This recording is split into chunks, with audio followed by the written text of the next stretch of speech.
Podcast Crypto. Toute l'actu crypto au même endroit.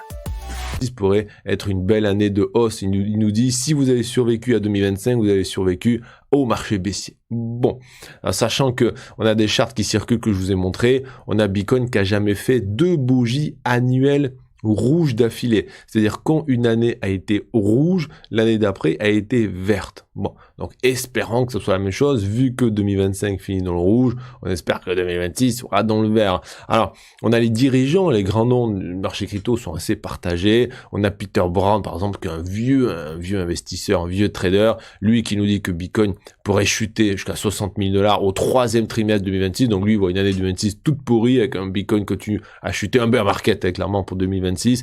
Joran Timer, lui, qui est directeur de la recherche chez Fidelity, pense qu'aussi Bitcoin va chuter au 65 000. Voilà, ils ont vraiment bearish. Bon, heureusement, certains sont là pour un peu contrebalancer cette bearishitude. On a le PDG stratégique et Fondly qui pense qui nous dit que les fondamentaux sont solides. Et moi, je suis d'accord, les fondamentaux sont solides. Hein. Il y a quoi qui change les fondamentaux? Rien. Et que le Bitcoin pourrait avoir une belle année 2026, elle cogne aussi. On a Matugan aussi, directeur des investissements chez Bitwise, qui nous dit que 2026 pourrait être une année fast pour le Bitcoin, pas néfaste. Fast, c'est-à-dire une belle année. Donc, en gros, tout le monde balance le pronostic. Projection sur BTC, puisque vous savez qu'il y a quelques mois de ça, il y a un analyste qui a parfaitement bien timé le top de Bitcoin pour le mois d'octobre.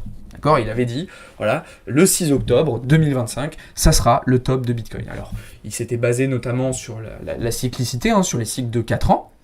Alors, beaucoup de personnes étaient assez dubitatifs par rapport à cette analyse. Au final, pour le moment, elle s'est avérée vraie. C'est-à-dire qu'effectivement, le début du mois d'octobre a marqué un top sur Bitcoin. Eh bien, ce même analyste, il a partagé ses projections pour l'année 2026. Et il considère que Bitcoin devrait atteindre les 250 000 $ l'année prochaine. Il a aussi partagé ses projections sur Ethereum et Solana. Il attend 20 000 $ sur Ethereum en 2026 et 1500 $ sur Solana. Alors, personnellement, je trouve que c'est des projections qui sont très optimistes. Je ne sais pas ce que vous en pensez, je vous invite à me dire votre avis dans le chat, dans les commentaires, est-ce que vous trouvez que c'est cohérent ou pas. Je trouve quand même que c'est optimiste. Maintenant, c'est pas totalement impossible.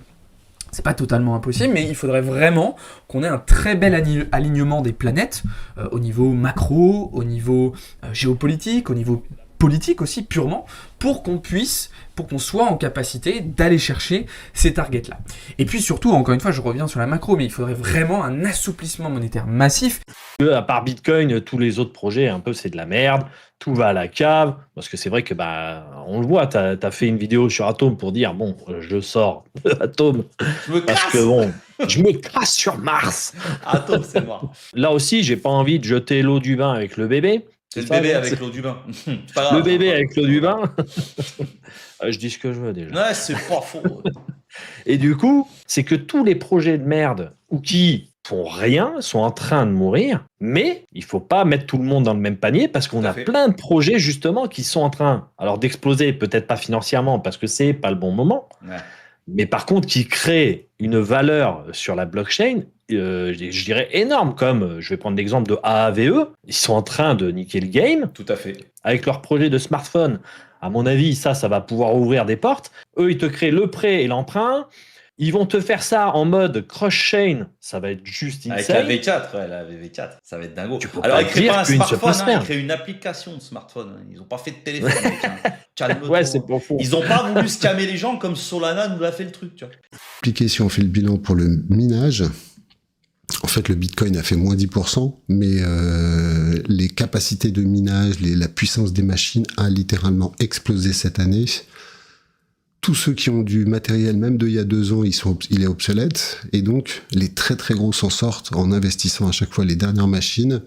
Mais je pense qu'il y aura beaucoup de mineurs qui vont déposer le bilan.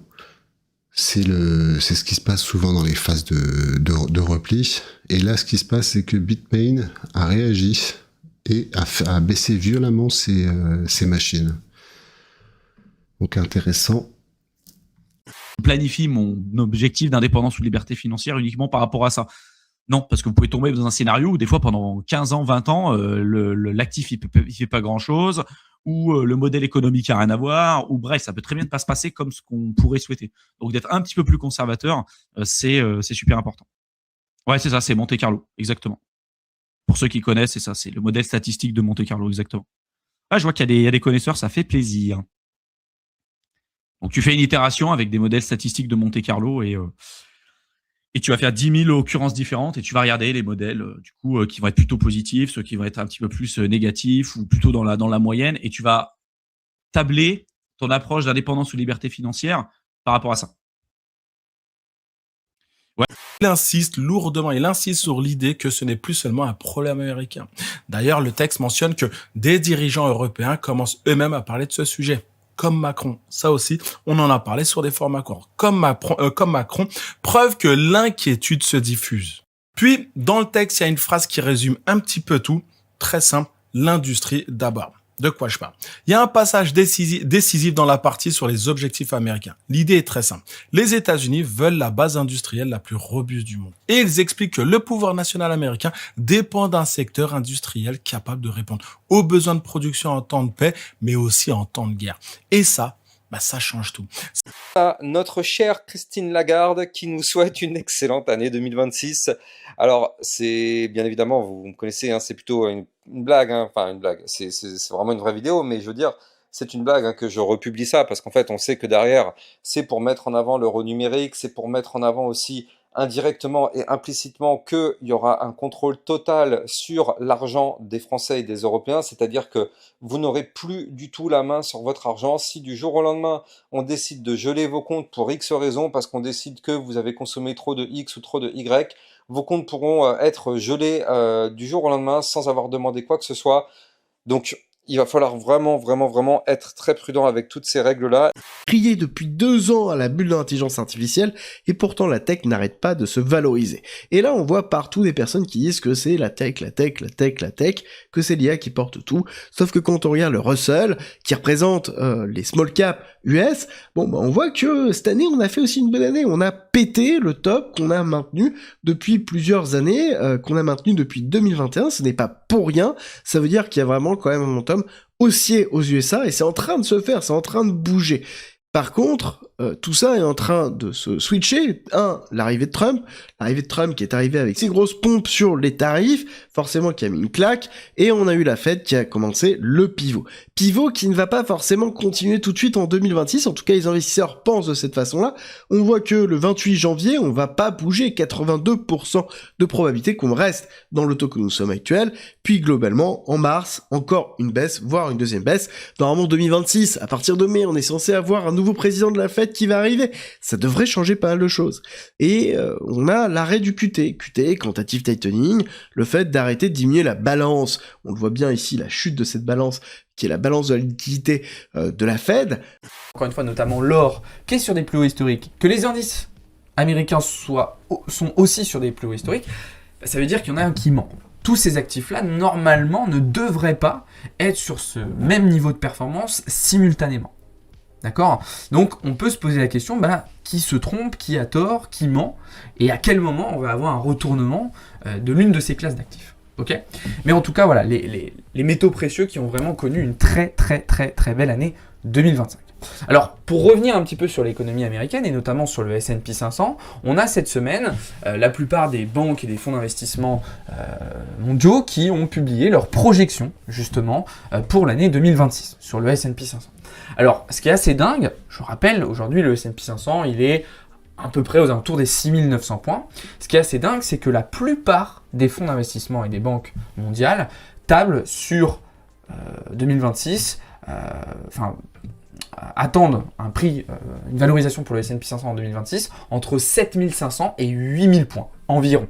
Okay, il y a juste Bank of America qui est un petit peu en dessous, mais globalement entre 7500 et 8000 points pour le S&P 500 l'année prochaine. Ça veut dire que on devrait avoir encore de grosses performances.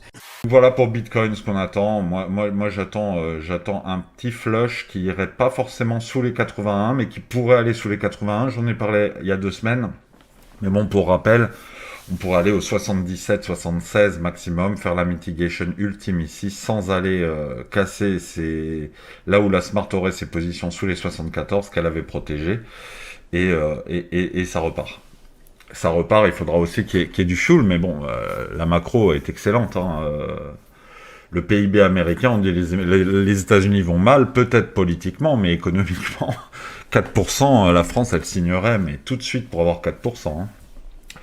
Donc voilà, est-ce qu'il va y avoir des troubles avec le président américain qui est mis en cause dans des affaires de pédophilie et compagnie?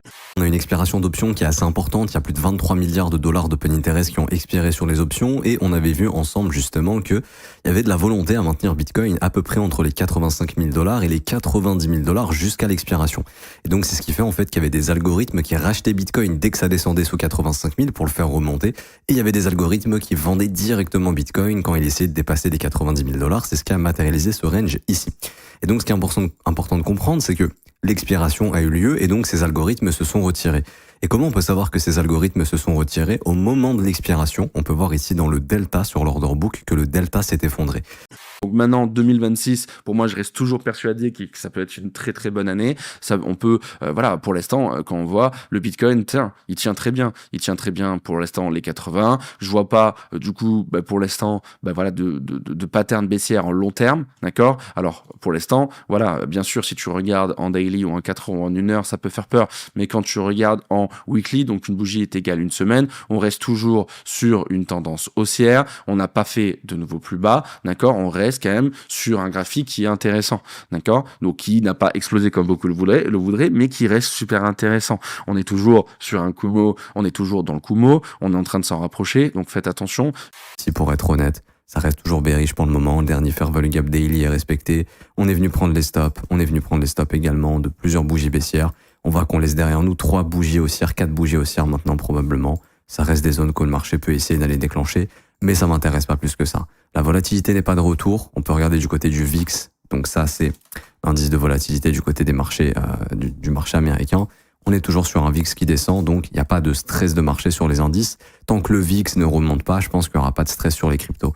Maintenant, le VIX, si on commence à le voir faire ça, là, il y aura un stress sur les cryptos parce qu'il y aura un stress sur les indices américains. Et c'est probablement ce qui pourrait déclencher la cassure du support des 80 000 sur BTC. BTC également, et je m'arrêterai sur ça aujourd'hui, défend toujours une zone extrêmement importante. C'est sa zone de fair value gap en hebdo et son premier arrêt. C'est vraiment ça, ces zones clés. Si on voit Bitcoin qui commence à s'installer là-dessous, il y a énormément de probabilité d'aller purger sous les 74 400 dollars assez rapidement, courant début 2026. Et ça, c'est par exemple, si on a un réveil du VIX, c'est ce qui pourrait arriver. Je ne dis pas que c'est ce qui va se passer, je dis que ça pourrait arriver si le VIX se réveille, parce que ça déclencherait des mouvements baissiers sur les indices américains. Alors, ce zap t'a plu? Fais-le moi savoir en commentaire.